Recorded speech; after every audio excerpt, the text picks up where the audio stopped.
since the signing of our wide receiver there, or the actual for the trade of the wide receiver for Brandin Cooks, I don't think I gave you guys a scouting report.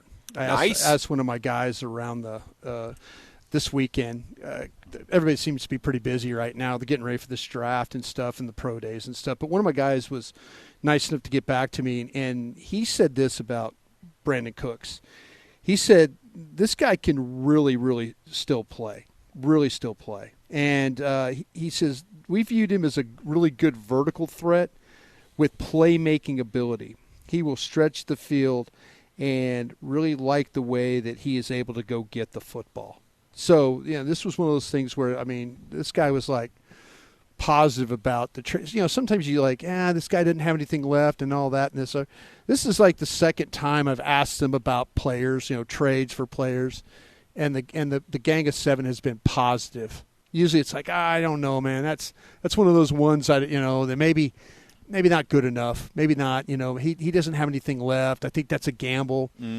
They were positive about both of these trades. These are guys and gals around the league that watch this film every single day and have to compete against these guys. So they have an understanding of what they are. I love how the Cowboys front office figured out a way to add real talent. You get Houston, throw in some money. You don't have to add new money to Gilmore. Yeah. And now you can say we added good players too. We just did it our way. And I hope that's a reliable way in the future that they can continue to pursue. I love it. And I know a lot of people are still saying, hey, the Cowboys haven't added an outside free agent signing. But to me, that doesn't matter. Yeah, it doesn't matter. Yeah. Who cares, right? We've always just the knock has been, okay, all they do is focus on the draft. They don't really use the other avenues of team building, whether it is free agency or whether it's trades. This offseason, the better players were available via trade, and the Cowboys cashed in, and they definitely got the return that they wanted. They didn't give up much, but also the salaries matched exactly what they were looking for. The supply and demand is so important here because for the longest time, you couldn't really make trades because, teams were unwilling to give up draft capital for players. Well, now the economy has changed so much that for a team that's not in a championship window, they're trying to get players off their books, and there's so many of them that went for it and are now like, hey, we spent a lot and now we have to bring it back to reality. There's more supply than demand.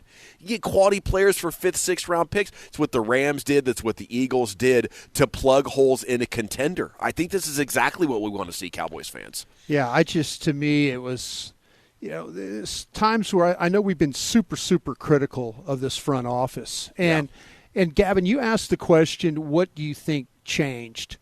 And, and I kind of feel like that they've always had a plan, but maybe it wasn't on what our expectations were. Like, oh, they never do anything. They never try. They do, and the perception is that, but maybe they're in a point where it's like, maybe it's not the right deal.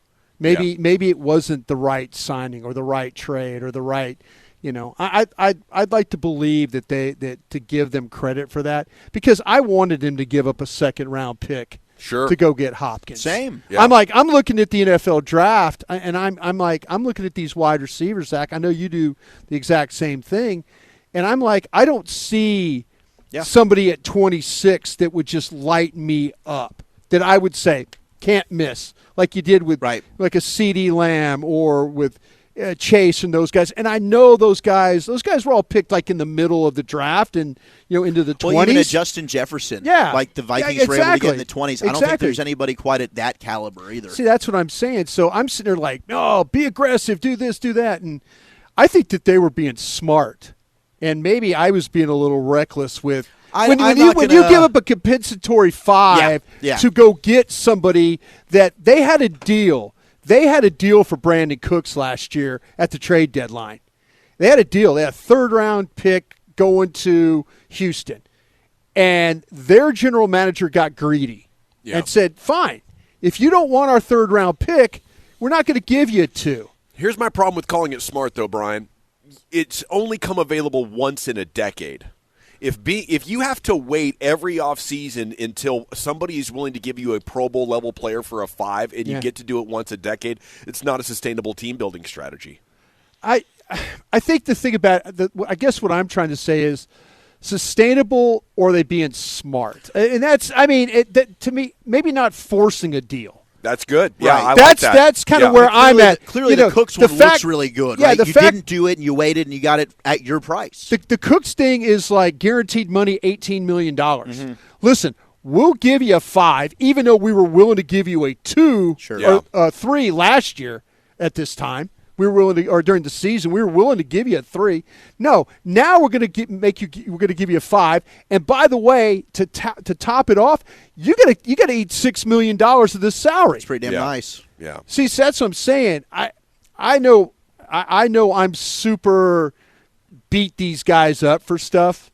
But that's why I'm doing radio, and they're doing what they're doing. Maybe 2020. Well, I wouldn't give them too much credit on that, Brian. They have made a lot of mistakes over the last decade. But whatever the case, I think 2023 has the chance to be the year for them now, because whether they were more aggressive or it just fell in their lap doesn't really matter for this season. What matters is you have 2 more really good football players on a team that was already pretty loaded. Yeah. And now we can be excited about this upcoming season and hopefully what happens in January this time around. I don't think they're done. Nice. I don't think they're done. It's exciting. So we'll see. We'll see what happens. I mean, I know in 2 weeks' time the pro days are going to be done and they're going to start sitting in rooms and putting boards together. So I think that they still got 1 or 2 more moves left in them.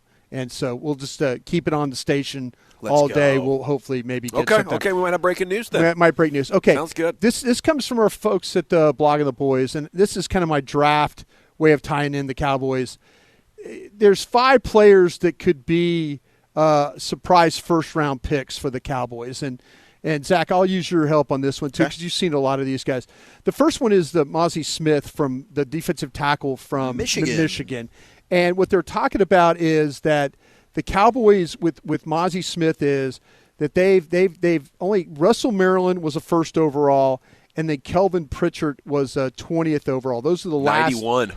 last defensive tackles that were drafted in the first round. Again, that goes all the way back to 1991, like Gavin was talking about. Real quick on that, how would you feel about Mozzie Smith, defensive tackle, Michigan, in your eyes? I wouldn't mind it. I don't love him at 26, but I like the player quite a bit. I think he can give you a little bit more wiggle in terms of pass rush than some others, but to me he's a true one-tech. If you're not able to bring back a Carlos Watkins and a Jonathan Hankins, this is a guy that you can plug in and play, and he's going to give you some of that same help in the interior as a big power bottom kind of anchor to your run defense. Yeah, I kind of feel like, to me, there's others that I would like a little bit better at that spot.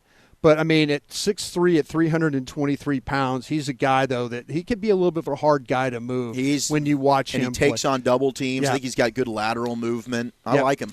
I mean, they're a home run or defensive tackle away from being totally dominant. Yeah. I mean, it could really shut everything down. We've talked about Dalton Kincaid a lot, the tight end from Utah.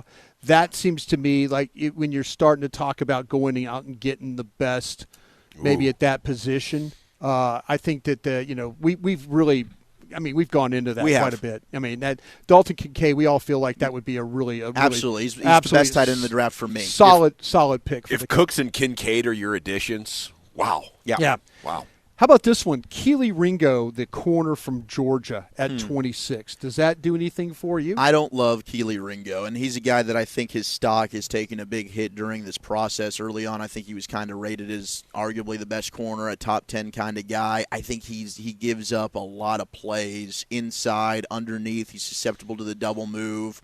Now, he's a willing tackler, but I don't know. For me, I didn't love Keely Ringo. In a draft that's corner-rich, I'd rather go somewhere else. Yeah, I think Banks from Maryland, Forbes from Mississippi State, Cam Smith from South Carolina, I think are all better players. So if you told me that was the case, I would probably move on and say Keely Ringo. I wouldn't go for that one.